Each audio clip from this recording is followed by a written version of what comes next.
আজকে আপনাদেরকে একটা বিষয় দেখাবো। আমি আছি এখন জাপানের সাইতামা জেলায়, সাইতামা শহরে।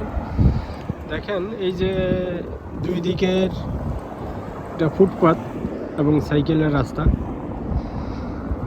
এটার মাঝখান দিয়ে বেশ কয়েকটা লাইন টানা হয়েছে সম্প্রতি সময়। অর্থাৎ ওই ঢাকাতে যেমন থাকে না যে কারেন্টের লাইন, গ্যাসের লাইন অথবা পানির লাইন টানে রাস্তার পাশ দিয়ে, সেম এই যে রাস্তাটা দেখতে পাচ্ছেন, এটা মূলত কাটছে, কেটে নিচে দিয়ে লাইন দিছে 5-7 ফুট নিচে দিয়ে, তারপরে আপনার আবার পিচ ঢালাই দিছে।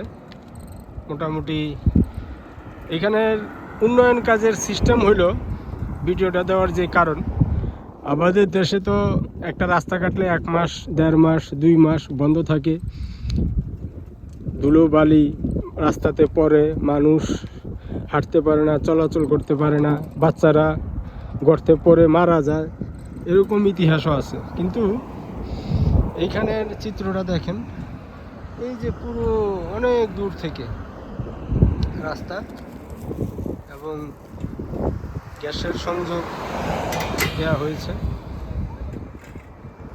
এইখানে যদি আমি দেখাই,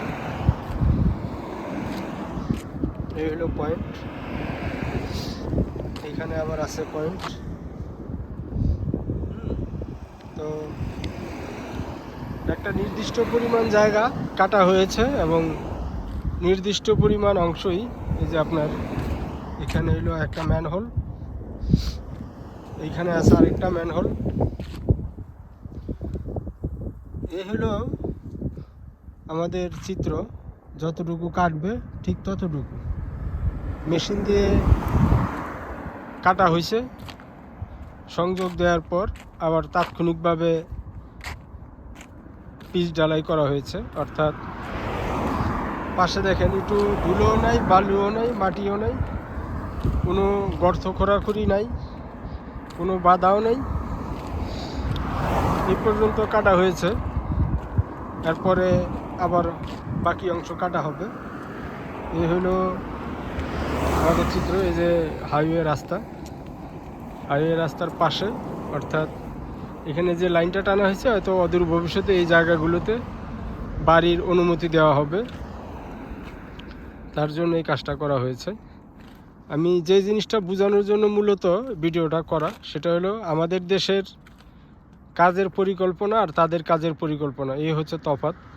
কোনো যানজট নাই, ধুলোবালি নাই, সব জিনিসপত্র পিচের গাড়ি থেকে শুরু করে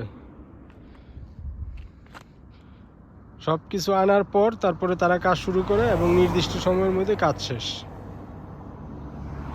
এই হচ্ছে উন্নত দেশের সাথে আমাদের দেশের তফাৎ।